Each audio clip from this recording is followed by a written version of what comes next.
Hugh, welcome to the Way Champions podcast. It's an honor to have you on, sir. Yeah, cheers. Thanks for having me. Happy to be here. Yeah, well, Jerry and I, we were introduced by John Kessel, and I said a friend of John's is, a recommendation of John's is definitely someone who we would definitely want to talk to on here. So we've been really looking forward to our conversation here. And you've just stepped back from many years in the day-to-day trenches, from coaching internationally to University of Minnesota and out of that. And so we finally carved out the time that you could actually do a conversation like this. So thanks for being on.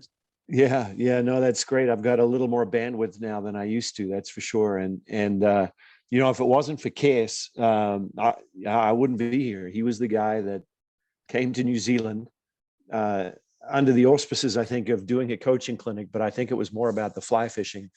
And he happened to see me play volleyball, and he asked if I wanted to come to the States to play. So there you go. Case is the guy. Yeah. Well, we get, there's lots of people that obviously John knows in the sports world, not just in volleyball. Sure. But he recommended you. And I think in all the years that I've known John, who was very helpful to me when I started changing the game project and everything, you're only the first or second person he's ever said, you have to have this guy on the podcast. So why do you think he said that? Yeah, I have no idea. I think, Cass and I have had a really long history. Obviously, we had that moment, which we didn't know would lead to all these other moments. Here we are, many, many moons later, still connected and involved in each other's lives. But, the idea for the book has been to take a lot of years of coaching experience with different groups at different levels, and trying to distill that into a framework that I think is applicable and scalable across all sports. And he's passionate about trying to improve coaching. I'm passionate about trying to help in that sphere as well. And so I think maybe that was the point of connection, but maybe we should ask him. No, I didn't pre-ask him that question so he could come back at you with a gotcha or anything. But no. I think it's amazing. There's a lot of people like yourself who have been in the trenches for a long time, but there's not many people like you who have coached at the levels you have. Not obviously just NCAA Division I, but I mean, winning a gold medal in the Olympics with the U.S. men, silver medal with the U.S. women. I mean, you've done it all. What made you say, I got to put this in a book? Well, yeah, you're right. It's been a really unique journey, and that had something to do with it. Just this idea that, college men, college women, Olympic men, Olympic women, professional men, all these different levels, these different populations, and having a relatively similar level of competitive success across all these different groups. And it was, in my mind, the application of similar principles that led to some of those outcomes. It was never about winning, though. It was always about, trying to do the best we could, best practice. But as I had these different experiences with these different groups, it led me to believe that there was some transfer that could occur. And I also had the privilege of working with some really wonderful people and some experts in their field. So Anders Ericsson, obviously, of him, but he and I were connected for over a decade. We had him in our gym a couple of times. And he was just an incredibly interesting guy. And the application of his research into deliberate practice and expertise and how that would translate into the sporting realm was something that's often been discussed, but was never really concretely defined. And he and I had many discussions around that. Also, a guy named Carl McGowan, who was a motor learning professor turned volleyball coach, was really, I think, a pioneer in the idea of applying motor learning as a day-to-day concept versus kind of a theoretical construct. And so adding that idea of scientific rigor to our methods was important. I also got to spend a lot of time with a baseball guy, Ken Ravizza, who's a sports psychology guy that wrote a couple of books called Heads Up Baseball and Heads Up Baseball 2.0 that were around baseball. But Ken worked with our men's team and a little bit with our women's team.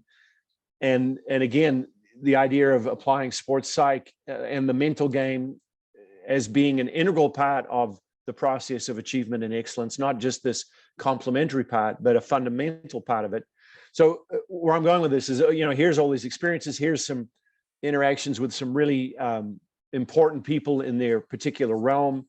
And here I was being able to learn and evolve and have all these different experiences. And it felt right to try to put all that together and distill it into something that I thought was needed. And the need, and I hope it's okay that I just keep running with this, but the need Please. to me was seen as a result of, we have kids. My wife and I have a 10-year-old and a 12-year-old, soon to be 11 and 13. And I could see the stuff that was going on around the coaching and the youth sports stuff.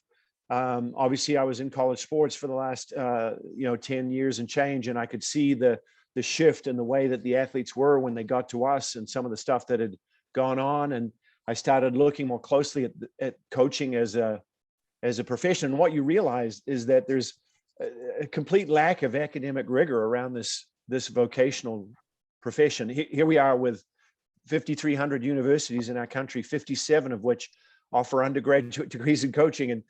And here's Andrew, our son, his 7th grade math teacher, has a degree in mathematics and a certification in teaching.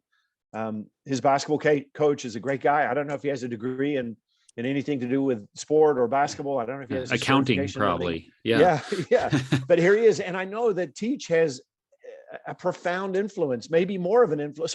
Coach has more of an influence than Teach. And so here we are with a profession with low barriers to entry, low academic rigor.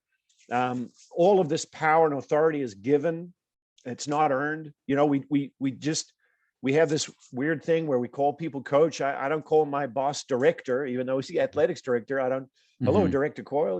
It's just, it gets a little wonky. So as a result, I felt like, man, I've had all of this stuff, all of these experiences, all of this stuff. And I felt like I had a really good understanding of how it works, from the idea of defining a goal, trying to figure out what it is you actually want to try to achieve. And then how do you actually do that from, the foundational pieces to the development piece to the achievement piece. And that's why I put the book together. So that's way more than you wanted, but no, you it's asked not the question. So there you go. It's on you. Yeah. Jerry, before you jump in, because I know you're chomping.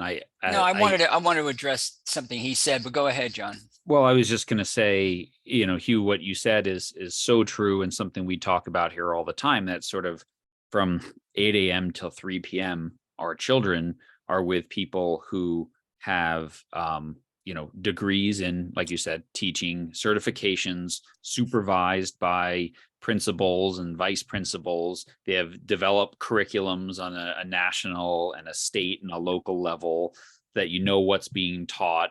They're supervised. There's processes for understanding what's happening with your kids, for asking questions.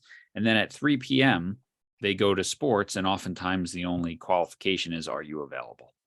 And this is one of the biggest challenges we have. And I totally agree with you 100% that coach can have as much, if not more, influence in that child's life, either positively or negatively, than that teacher ever will. And it's the negative, I think, we got to watch, because when we combine all of that narrative around whatever coaching preparation is or isn't, we live in the world of comparison.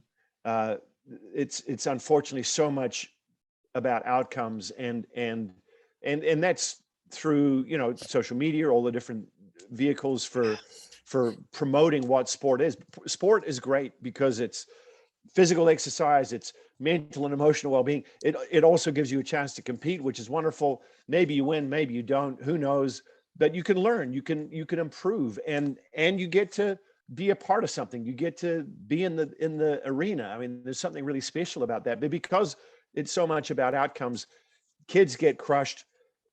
Coaches feel the squeeze, even at youth sports, to get the outcomes. It should be about development, but here we are with a 9-year-old basketball team, and we've got players specializing already. And heaven forbid they end up and they don't grow when they're 16 or something. And the kid that was tall when he was 9 is now 5'8" when he's 16, and he's never played guard in his life before, or whatever. I mean, there's just so many potential pitfalls in all of this, and I'm a believer in sport, but I'm also a believer in the idea that there should be something that's guiding all of this. And I hope that the book provides a little bit of clarity, a little bit of structure, and here's some suggestions and here's some experiences. It's not a book about my career or anything I've done. It's just, hey, here are the principles. Here's what should be guiding your methods, and here's why. Here's the science. Here's how it applies.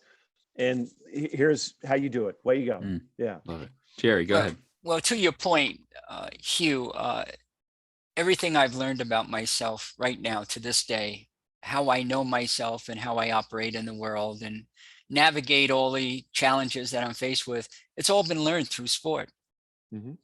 Talk about value of sport. I mean, I can't remember the championships won. I can't remember the losses that I had, but I do know that I am the result of that. I just wanted to coattail on your comment, but I want the audience to know, correct me if I'm wrong, the name of your book is Championship Behaviors. Yes. And John and I do a lot with that word champion. And my brand has been established, Way of Champions. Mm-hmm. And I'm just curious, after all of the experience you've had, what can you tell coaches out there what a champion is? What is a champion? Well, first of all, I call it championship behaviors because I tell our athletes all the time, championship results take championship behaviors. That's it. And if you're not prepared to act as if, then you're lying to me, or you're lying to you, but you're lying to someone, right? But at the end of the day, to me, championship behavior is what you do when it gets tough in the moment of competition, when it gets really hard and it's uncomfortable and it's difficult and challenging. That to me is the definition of championship behavior, because we can all be good when it's easy to be good. That's nothing special right there. Mm-hmm. But hey, it's tough, it's hard, it's not going well, we're having a crummy day. What are we going to do? Can we figure out a way to make it work? Mm-hmm. If you can find ways to win, to get the outcome when it's difficult, to me, that's championship behavior. So you could be the worst team in the conference, but be a bunch of champions. To me, you can exhibit those behaviors. Absolutely. Yeah. The idea that winning, that the outcome is solely the definition of a champion is a little bit, it doesn't sit well with me, because at the end of the day, if we happen to play in a dog meat league, then to win it, we got to be a little bit better than dog meat. Right. and I want to be the best I can be. I don't want to, just because we're playing in an average league, I got to be better than average. Well, I want to be great. I want to be the best version of myself. Mm-hmm.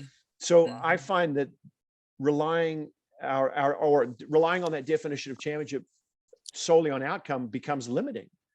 And we want to define who we are, not our opponent, right? That's a whole power thing. Mm-hmm. Wow. Yeah, I think, John, we both would agree with that. And it's, something Yeah. I mean, Jerry and I have been working on a new book that's at the editor now about how to be a great teammate, and our definition of champion and what it means. You just kind of said it so great, Hugh. It's that we've talked about that it's not what it says on the scoreboard. And I think what's fascinating as well, that the thing that we harp on, and when Jerry for decades now has been brought in to work with different teams, or when I do now, we are always talking about behaviors. Like, we will come in and change the behaviors, and the right behaviors done often enough for long enough is what changes outcomes. Sure. We can't come in and teach you how to win, but we can help you change the behaviors of your team so that over time, the winning starts to take care of itself up to whatever your talent level is. Eventually, right. You do need the talent to win a national championship, but you got to get the behaviors right. You can't win the Derby on a donkey. You need some thoroughbreds, right? There's no doubt. But also, we got to understand that we're talking about I things, got these to write that behaviors. down.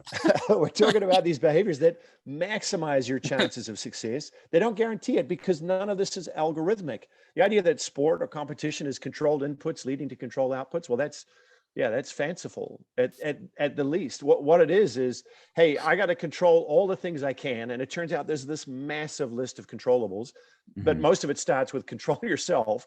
But I got to control all of those things so that I can have the best chance of getting the outcome. And if I'm good enough and I win, cool. And if I'm not and I don't, well, okay, I can learn and maybe have another crack at it.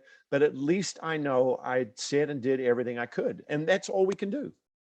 You know, we need. Yeah, go ahead, Jerry. I'm sorry. We need coaches like you. And part of the reason that I was excited about having you on here is I knew something about you through word of mouth and what have you. And I respect John a lot and his recommendation. But I listened to you talk and I think to myself, I would play for you. I would play really hard. I would lick the floor of the dust if that's what it took to get the volleyball game going. You know, whatever you would ask me. So when I see someone like you retiring, there's a sadness on many levels. For me personally, I'm being selfish. Yeah. You know, I know the volleyball world. I've worked with volleyball teams at the collegiate level, and we have a lot of volleyball. I'm in Santa Cruz, California, so you can imagine what the beach volleyball is here, right? Back in the day, oh my gosh, right? St. John Smith and the whole crew. That's awesome. But here's my point. Retirement, when you retired, there's no doubt that it sent shockwaves throughout the volleyball world. And someone like you, I don't know, 50, 53, 54 years old, you know, you're at the height of your career. I mean, you're at the height of your game. You're at the top of your game. And people ask the question, they will ask the question if you haven't been asked it. And Hugh, I want to really be sensitive to this situation, and you could just shut me down right now and I'm perfectly fine with it. But when someone says to you, you know, why, when we need people like you so much, would you be open to discussing why you decided to? Yeah. I mean, there's no huge mystery to it. I think there are a couple of things. Personally, the goal for me is always to try to be number one dad, not number one coach. And our kids are at an age where I was like, man, in 5 years, 6 years, they're done. They're gone. And we don't get these years back. And I'm very mindful of the fact that time is not a commodity, as in like, it's not something we're owed. It's not something we're entitled to. So I want to make sure that I'm doing a nice job there. And what I was finding was this profession was becoming more and more intrusive into my ability to honor that commitment. That you know, I got out of the Olympic space, which we know is, you know, 4 years to be good for 2 weeks to hope to be good for the last 2 hours.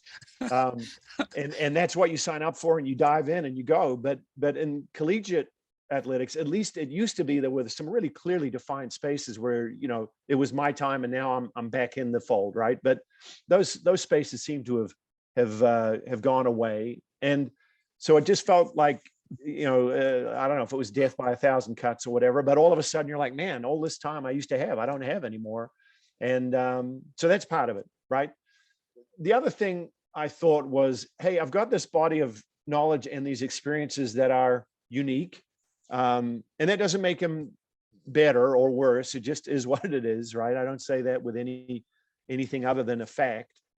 And the idea that perhaps I could have a greater sphere of influence than just the team I happen to be working with, the idea that I could maybe have an influence over the 22 coaches that were at the university, or doing some consulting and some speaking, maybe spread the word a little bit and try to at least influence things for better on a larger scale. That was something that was really appealing to me. And I just feel really fortunate to have been able to work at an institution that, one, saw the value in what I put together with the book and the framework, and then two, afford me the opportunity to do just that, you know, to work with these teams here, but also give me some space and some bandwidth to explore these other projects.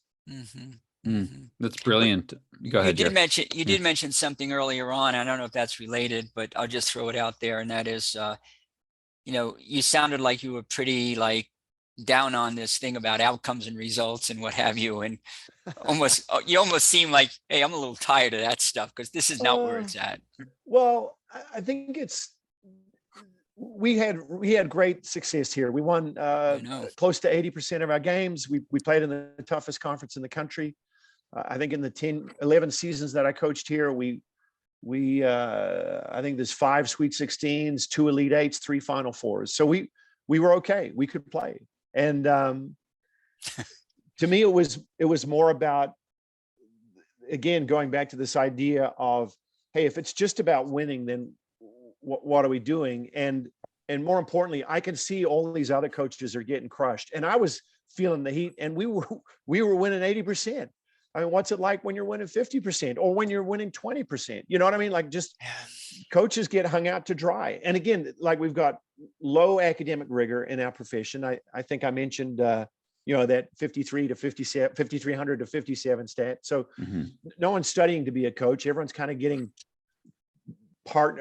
somehow bought into it. And most of the methods are around tradition. And I just think if we can give that process more clarity, if I can be a resource, I'm not here to coach coaches. I think that implies a power dynamic that I'm not completely comfortable with. I think as an advocate, as a resource, as a sounding board, I want to be a safe space for these coaches to come and talk about it, because it's an island. There's no one to talk to. There's no professional development in coaching. You can take a sabbatical if you're teaching the physics class, but you can't if you're coaching the volleyball team. There's no space to do that. So how do you get better? It's just something that I thought would be kind of cool. And I also knew, Jerry, that if I didn't try to do it now in moderate age, as you got me at 53, if I didn't do it now, then I never would do it. And I figured, hey, if I'm terrible and it's no good, then I can always go back and coach, That takes a lot of courage. Mm-hmm. It's the unknown. You're stepping into the unknown, which is what you probably oftentimes ask your athletes to do as well. Anyway, John, I didn't want to take over this whole program, but I'm very inspired by this man, Yeah. Well, you can see your passion for this and your authenticity around it, Hugh. And I think it's incredibly important. And I think one of the things we talk about here often is this idea that to be a better coach, be a better you. And the only way you can do that is by having this self-awareness that, hey, this thing is taking over my life. And yeah, what's changed about coaching in 20 years? Text, social media, accessibility 24 hours a day, 7 days a week, transfer portals, image and likeness, all these things that just, how much of your time do you even spend coaching anymore versus managing all the other stuff? And as someone, I have teenage kids and Jerry's kids are a little older, but we have this conversation all the time of, hey, the most important thing is that these kids will be out of the house soon. Are we around? Are we doing that? And I mean, I have so many conversations with collegiate coaches, and my first question is always, how are you? Like, are you okay? Because like you said, it's hard enough when you're winning 80% of your games, but you have that losing season and you have the players trying to drive you out. You have the AD who says, you know what, it's easier to fire a coach than fire a student athlete sometimes. And it's really, really hard.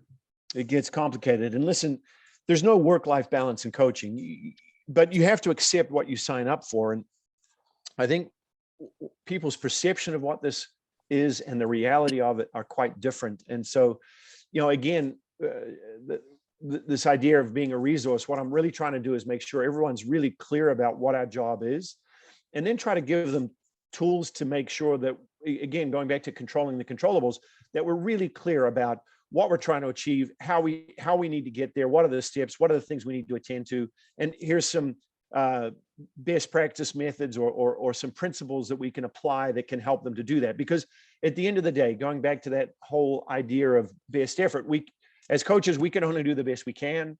It turns out we got a ton of plates that we got to spin. So can we help these people be better at doing all that, control the things they can, and then we'll be good enough or we won't, but at least, again, they'll know they did what they could. And again, if we're obsessing about the outcome, or if we're worried about whether the kid's going to transfer or whether they're going to get a name, image, and likeness deal, or what the recruit's going to do or whatever. It just takes so much energy away from the task at hand. And we're a service provider, right? That's what we're supposed to do. We're a service provider.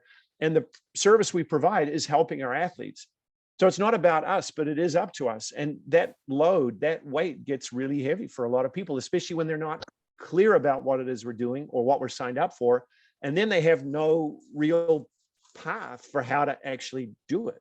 You know, the idea is we just show up and we go to practice and that's cool. And then we go to the game and that's awesome. And then we go home and hang out, you know, or whatever we're supposed to do. But man, like you said, coaching is a very small percentage of what we actually do.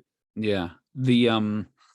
What's different about today's student athlete than, 10 years for you in college, but then obviously you were still working at a high level of volleyball prior to that. Sure. And so you're getting that. What's different? And I think about that in the context of your book is championship behaviors, and yet pop culture and the world that our kids are growing up in right now, it doesn't necessarily reinforce the type of behaviors that lead to success in a team, do they? No, that's accurate. I think the narrative is be the best one on the team, not be the best one for the team, right? And yet, as a coach, we would all gladly have and acknowledge the value of an athlete that makes those around them better. I would suggest that that's what the great ones do. They make those around them better. That being said, you know, going back to here's the athlete of today versus 10 years ago versus 20 years ago. I think one of the things we have to manage is the fact that for many of these athletes,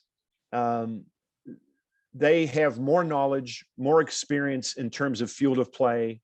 They have more information than they've ever had, but they have less experience than ever in terms of life, right? Because since they were 12, they've been every weekend in a gym or on a field or in the pool or whatever, and everything's been structured, everything's been scheduled.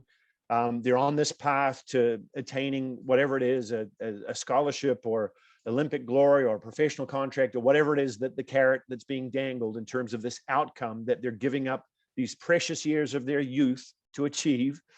And then they get to college where all of a sudden they have some freedom. And I say that relative to the idea that, yeah, there's still schedules and parameters, but mom and dad aren't at home, or, you know, there's no caregiver there. They have to live with a roommate. They have to figure out who's going to do the dishes or who ate the peanut butter or whatever. So they're just so ill-equipped to deal with the fundamental processes of life. They might know how to do the sport really well, but just in terms of life skills, they're probably not as equipped as they could be. And so that's why I think the pushback on that idea about behaviors, yeah, it's not a hot topic. I understand that, but I think people understand now, they can see the value in it. And again, when you can connect those behaviors to maximizing the chances of getting the outcomes that you want, well, then it becomes a little more palatable. And that's why the idea of the science supporting all of this methodology, connecting that to the process of outcomes and the behaviors that go with it. Well, there you go. Maybe there's a chance. The whole idea there that a youth sports culture that says be the best one on the team so you get noticed, and then all of a sudden you get recruited and you're told be great for the team. It's really hard, I think, on a lot of kids. Because they've been told for years and years and years that's not the point, right? That's not the point. And now all of a sudden it is the point. And it's why Jerry and I did a book on how to be a great teammate and all this, because no coach out there goes, oh, you know what, that athlete's talented, but what a great teammate, we don't want her. Like, right. No one says that, right? And so I think we need to shift this narrative down into the grassroots of sport, that your job as a coach is to develop someone who makes other people around them better, not just someone who gets the best stats. Well, and connecting that to the idea that if you want to achieve this championship result, then this is something that's a championship behavior, that idea of being a teammate or in an individual sport, you know, the way that you work with your coaches or the people that you work with around the sport or the way that you compete and the way that you deal with your competitor. You know, there's all of these social dynamics that go on in competition.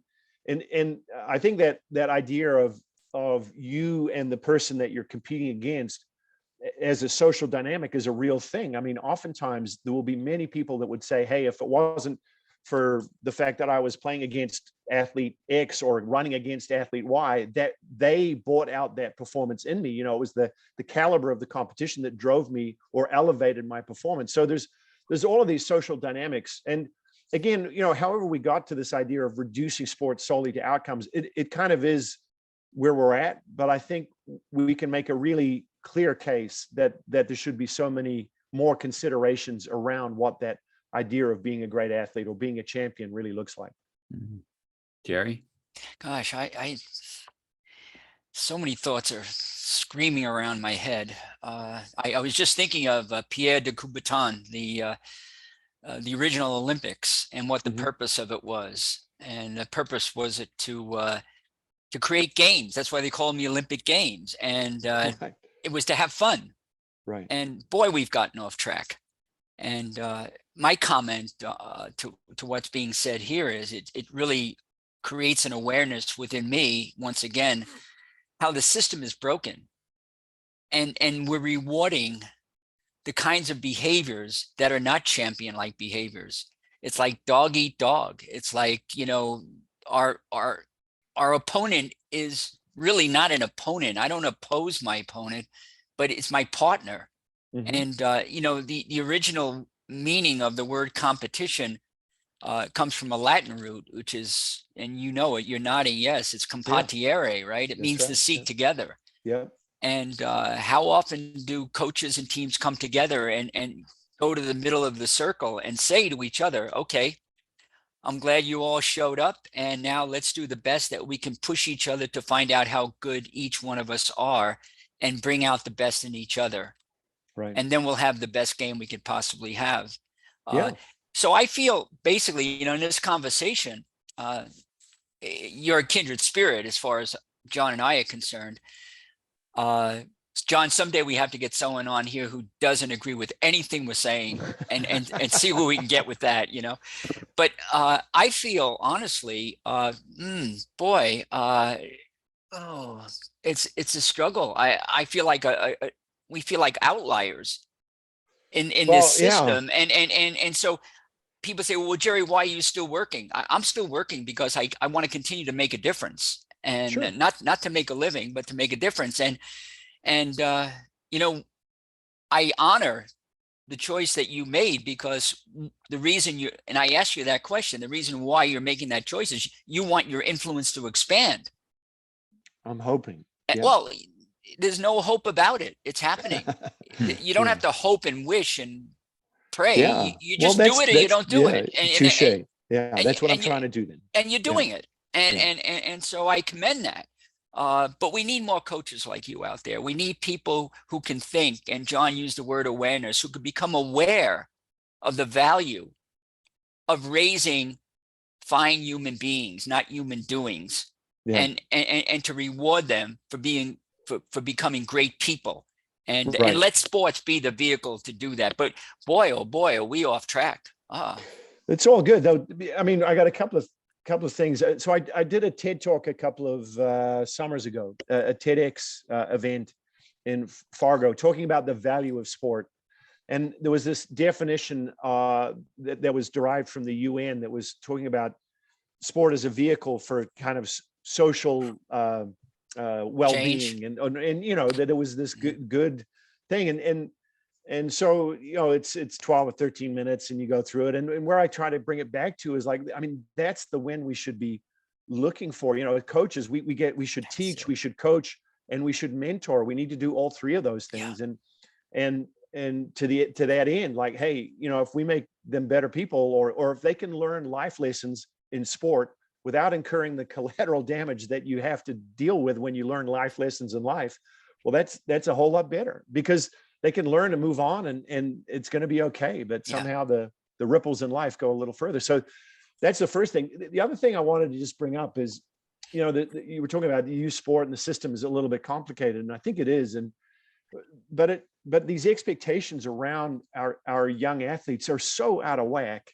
You use the idea of I speak a little bit about football, which is not my wheelhouse, but American football, and there was an NCAA study recently that was published in 2019 and 2020, and it's talking about the perception of these athletes relative to what they think their chances are of going professional. And it's, first of all, it was like 42% think they're going pro, or 41%, I can't remember. Of course, the reality is it's like 0.025, you know what I mean? Mm-hmm. And so they think it's about 1 in 3. The reality is it's like 1 in 4,000. So you think about those kids, and they've given their life to this endeavor, thinking that they've got a 1 in 3, and they don't know that the deck was stacked against them the whole time. So they don't make it. Now, how do they feel about themselves? They're insufficient. They've failed. But also they've just given away a decade of their youth, and they were promised something, and maybe they didn't get it. So that doesn't feel great either.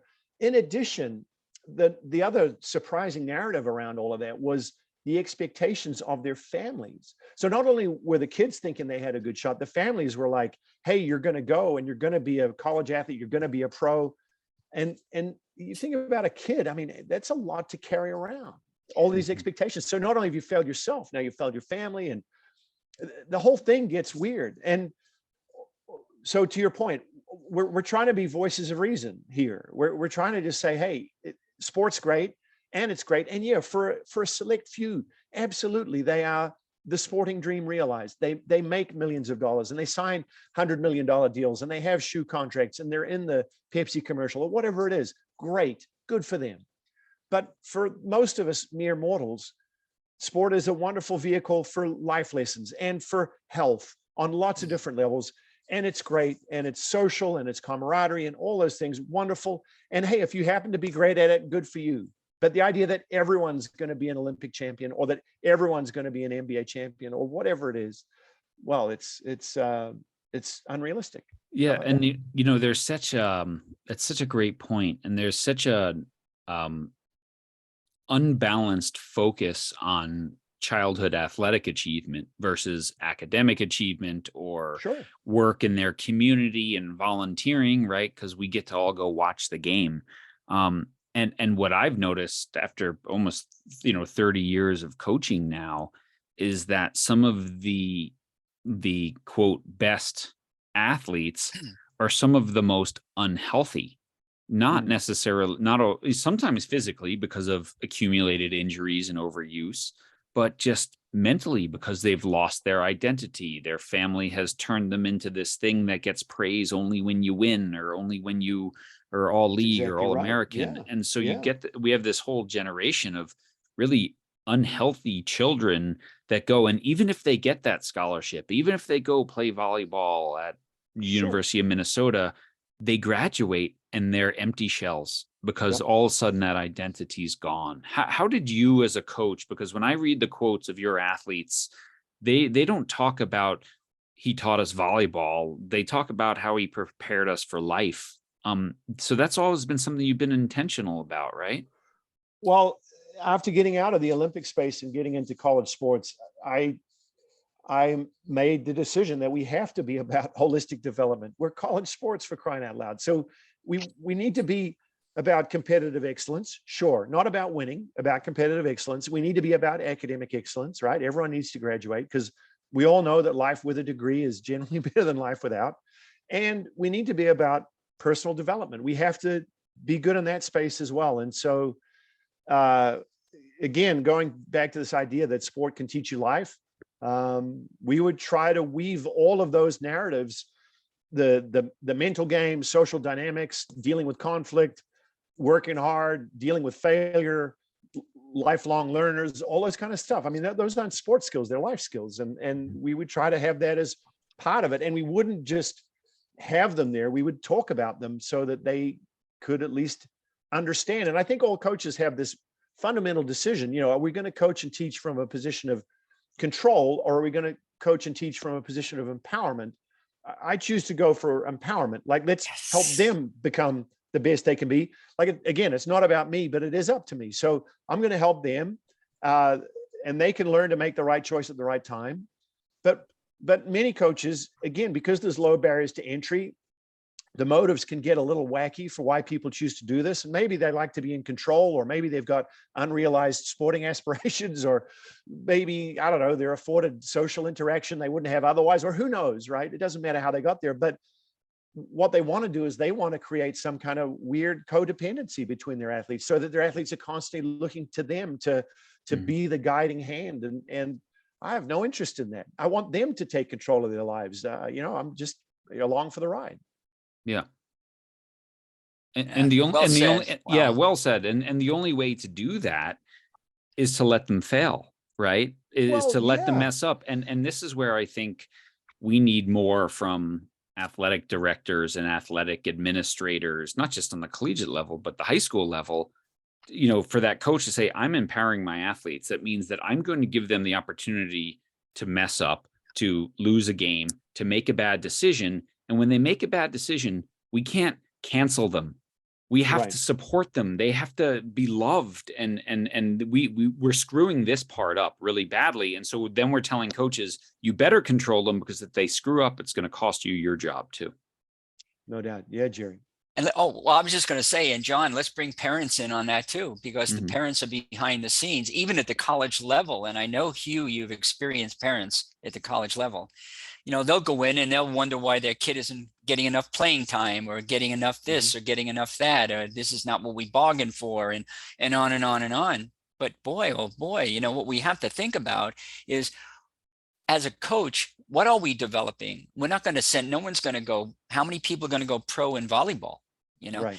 And, but they'll all go out and be professionals. And if they do they have integrity? Do they have courage? Do they have, are they selfless? Are they able to give? Can they be cooperative? Can they be competitive in a competitive way of seeking together? Right. So these are responsibilities of coaches that a lot of coaches really, I don't know. I think it's just more work, because they're getting pressure to win. And we come in and we tell them, yeah, that's important, but this is a bigger victory if you can do that. And, no AD is going to reward you for teaching your whole team how to be more courageous. But they don't have to be mutually exclusive. I think that's the point of what I was trying to write to, is that it turns out if you focus on good process, you're going to get the results. Exactly. That's the byproduct. So it's more about, hey, if you commit to the processes of excellence, where that process is supported by scientific rigor, not opinion, but facts and principles, well, then again, we go back to maximizing the chances.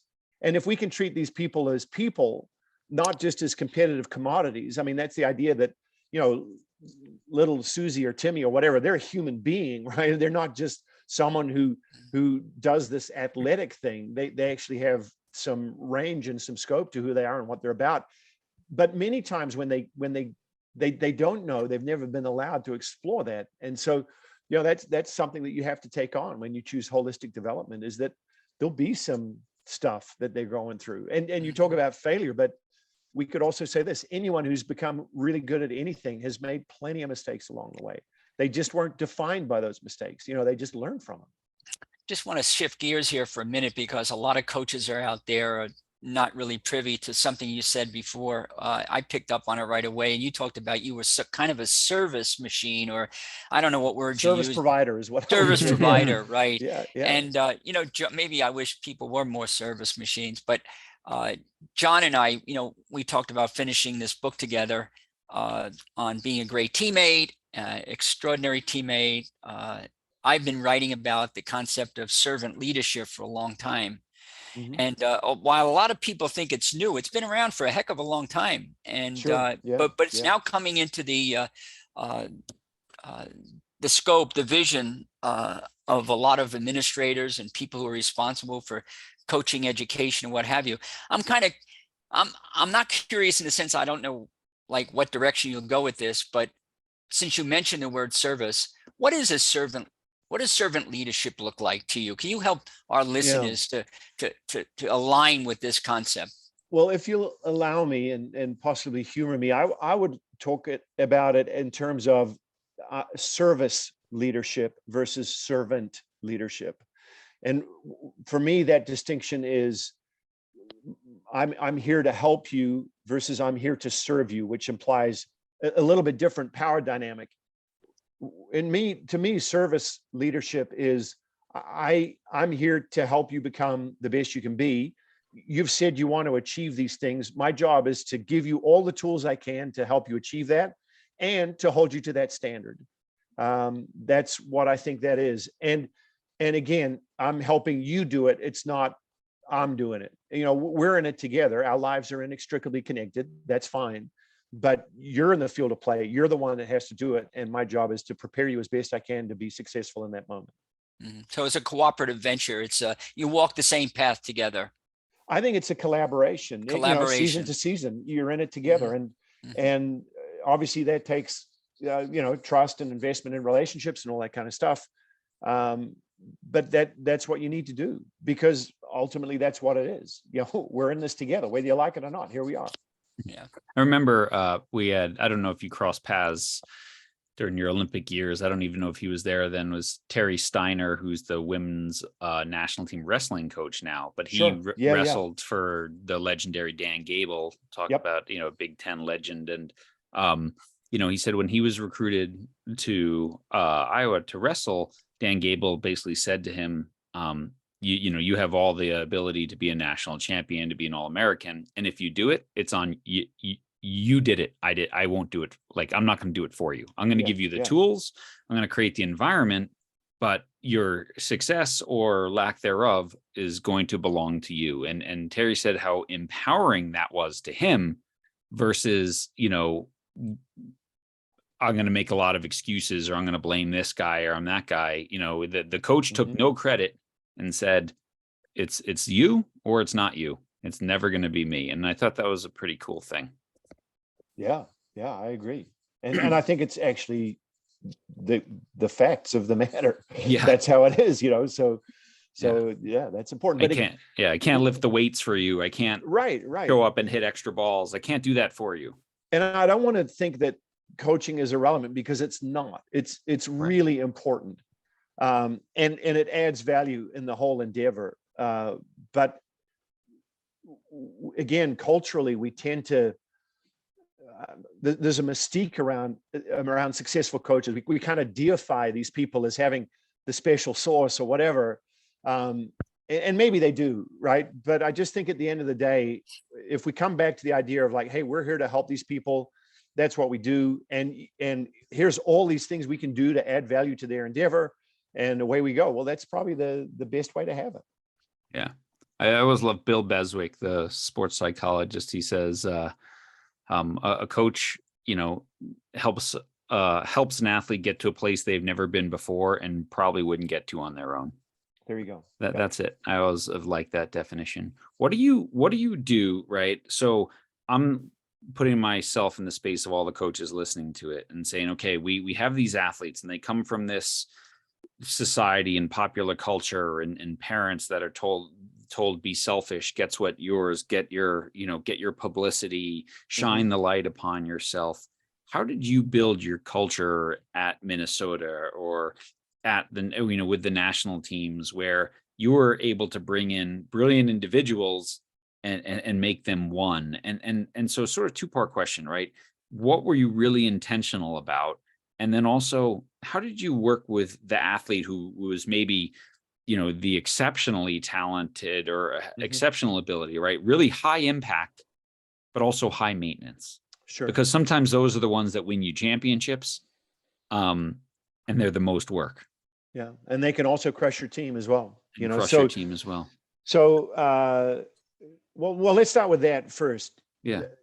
There's no doubt that that you can have really talented people that probably aren't used to being held to a standard or maybe fitting into a team construct where they have a role versus they get to be the star or whatever it is. My formula for that is a rule of 1.5. You can have one person that isn't culturally aligned or supportive of what you're trying to achieve. That person has to be incredibly talented and effective at what they do. They have to add value in different ways, knowing that they're going to take energy in some different ways, right? But the sum total has to be a plus, a value add. And you can have a half. Like maybe today I'm having a crummy day, and so I'm not a great teammate today. And maybe tomorrow you're having a tough one, so maybe you're no good. But once you get two, well, now you got to click, and now they're going to start reinforcing each other's behavior, and now they're going to start recruiting other people to their line of thought, and all of a sudden you're going to blow your team up. So that's how you deal with it. And I think with any kind of, let's call that behavior just dysfunction, which I know is a term that maybe carries more weight than I'm intending, and it's a broad concept. But anytime you've got dysfunction, I think you got to tolerate it as long as the talent's there until you can replace it. Obviously, it's better to have someone that's super talented who happens to be really functional. But when you have people that aren't quite jiving, you can maybe make those people functional, but you probably can't make them great in that space. So the other people that are great teammates, they have to take up the slack. They have to carry the extra weight to make that happen. But the rule of 1.5 is what I go with there. I like that. That's great. When it comes to the team stuff, obviously I'm coaching a team sport, so let's just talk about that. But we just make it really clear that no one does it alone, and that the rising tide lifts all the boats. A better you makes a better us. So we're all in it together. And again, we're connected. This is a real thing. No one person wins a national championship. It's a team. And I always come back to this, this example when I coached the men's national team. There was a guy named Scott Tuzinski who was the fourth outside hitter on that team. Fourth outside hitter of four means that you're hardly going to play. Maybe you get in every now and then to hit a serve in the court, but that's about it. And he was phenomenal for this team, right? He was phenomenal, super positive, upbeat, just, made it super cool to be on the team. He's a gold medalist. And nobody asks Scott, how much did you play? How much playing time did you have, or whatever, right? They just want to see his medal. So the idea that somehow it's reduced to, these outcomes again, the idea of like points scored or minutes played or whatever, versus like, hey, we achieved this significant thing that we all get to have for the rest of our lives. Well, that's where you want to go to. So being able to speak to that with our teams and just making sure they really understand, like, hey, whether you like it or not, we're in it together. And the more we can work together, the better off our chances are of achieving the outcome. Well, that's a pretty easy thing to sell, I think. And last thing I'll say is, I tell people all the time, coaches, we're salespeople first, and then we get to be change agents. But if we don't get the buy-in, we're not changing anything. So we gotta sell it, Mm-hmm. Jerry? Yeah, and what goes along with that, correct me if I'm wrong, Hugh, is you've got to establish a foundation, and that foundation is one where they really feel like there's a lot of caring going on, that you really care for them. Yep. And once I feel that love and that caring from Hugh, Coach Hugh, then I'm willing to definitely go the distance for you. And so it's an interplay of all of this different kind of human traits, characteristics that wind up being able to demonstrate the best version of yourself. You agree with that? I would agree. I think there's a degree of selflessness in team sports that's real. Yeah. And as the coach, you should, everyone's watching. So if you can't be selfless, then it's hard to ask someone else to do it. If you can't work hard, then it's hard to ask someone else to work hard. If you're not prepared to learn from your mistakes, well, how do you expect anyone else to do that? So invest in your people, connect with them in authentic ways, where authentic is, direct and honest. That doesn't mean you're sucking up to anyone, just, but show them genuine care and concern. You should, because you're in it together. Yeah. I, going back to New Zealand, where we first started, before we got on air here. And when I was there, I got to meet some of the coaches and some of the players on the All Blacks, which to me was like, in fact, I have to just. There you go. Oh, I can see it. Repping the brand. I see it. Where the heck am I going here? Right. Yeah. Here we go. Yeah. Well played. Yeah. Right. I didn't even plan that. If I did, I might have been a genius, but I didn't. But anyway, my point being that, and I did have a point. Oh yeah. So John and I we wrote this book. One of the chapters is called Sweep the Shed. Sure. And Sweep the Shed for the All Blacks is, you're never too big to pick up the crap after yourself, you know? Right. Yeah. If a coach is walking by the locker room and sees a bunch of garbage in the corner, he doesn't go, hey, you guys, go clean it up. The coach will clean it up because it's the coach's team, the team's team, the locker room, everything's part of the same unit. And so we work together for something much bigger than any one individual. And I love that term, sweep the shed, because it just means, John, someone recently, didn't they just talk about, maybe that was something else, another coach I was talking to the other day, he walked in and he found that there was garbage left right outside the locker room itself. And the first thing he did was he was going to the locker room. He bent down to pick it up and he was going to throw it away. And some athlete saw him. He says, no, coach, I got it. And the coach says, I got this. Don't worry about it. And the message that he sent to the team watching that was huge. And so we're never too big to do the little things is the message. Yeah, no, I agree. If you care about something, you'll do whatever it takes. Yeah. Mm-hmm. Hugh, sort of last question here as we're coming into our time, but excuse me. So you win a gold medal with the U.S. men in 2008, and then you switch and become the women's coach and win a silver medal, losing the Olympic final in 2012. What was the difference? Because, you know, we've had Anson Dorrance on here and others who have coached men and women at a high level. What were the things that you kept the same, and what were the things that you had to do differently or be more mindful of? I mean, I mentioned Terry Steiner. He's told some great stories about that. In that, not that, and I always, you know, qualify this with, this is in general, and all generalizations end at the individual I'll qualify level. that too. Yes. I'm not sitting here before you as the expert in gender difference in sport by any means, but having both of those experiences, I could say that, first of all, way more similarities than differences. Mm-hmm. You know, before we're men or women, we're people. If you treat people right, you treat them with respect, you invest in their development, it works out pretty good. Mm-hmm. I would say volleyball is a little bit different than many sports because we account for the difference in height and power by changing the constraints of the game. So, you know, on the national team, the guys were touching around 12 feet. They're playing on an 8-foot net. They could jump high and hit hard. The women were playing on a 7'4" net. They were touching around 11 feet. They could jump high and hit hard.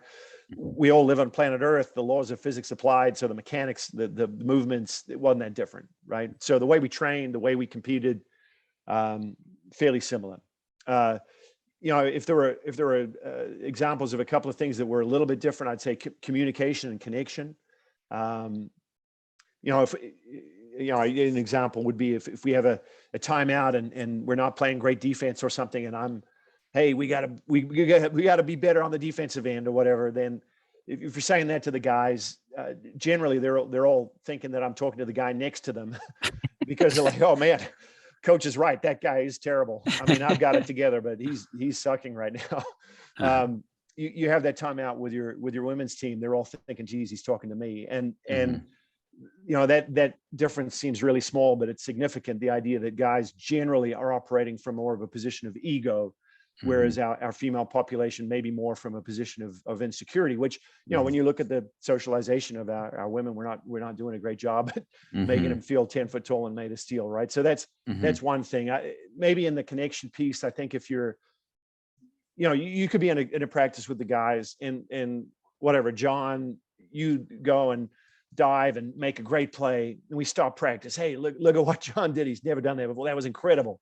Right. You stand a little taller, chest out, man, you know, that was cool. And everyone else like, man, I wish coach would say that to me. Now you do that same thing with Susie in a women's practice. Well, it's a whole different deal. First of all, Susie's like, why is he talking to me? And the other, 12 are like, why isn't he talking to me? There's no win there. So I just think, it's more of with the guys, maybe you can praise a little more publicly. With the women, I think maybe it had to be a little more of a drive-by and, hey, you're a stud, and just kind of bounce around that way. But yeah, I mean, like all things, you want to meet people where they're at. And so it was, I'm not sure if these were, gender things, or if they were just with the teams I was with, but there was a couple of things that I think, were real, the way Yeah. we had to deal with people. Yeah, I love it. Thank you for sharing that, because I think that's always important. A lot of us on the grassroots level do coach both, and it's very important, I think, to go in with a different set of awareness that, yeah, like you said, is very rarely around the technical and tactical elements of the game, but more about how do I communicate with the group and with individuals and build the culture and things like that as well. So, yeah, thank you for that. Jerry, any final questions for Hugh from you? No, I'm just wondering, yeah, well, I always like to find out what's your latest book going. You got a book on your nightstand, or? Oh, yeah. I'm reading a book called Basketball on Paper. I'm trying to learn about basketball analytics. Oh. So that's one of the cool things about my new gig is I get to dive into all these other different sports and have a look at the way they're doing things. And Yeah. so I'm working on that.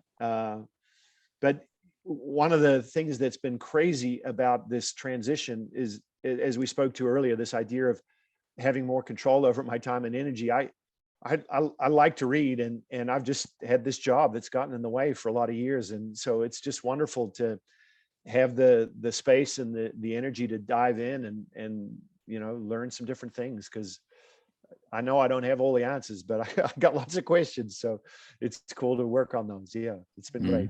Awesome. Hugh, where can John? people find Championship Behaviors? Where can people get the book? Yeah, it's on Amazon and Barnes and Noble, and all online, all the different sellers or whatever it is. The website's there. The publisher is Triumph Books, and and the TED Talk that I referenced is also called Championship Behaviors. I'm not creative enough to pivot there, so I just thought we'd go with one title, and that way I'd never forget it. Yeah. But that's what they both are. Yeah.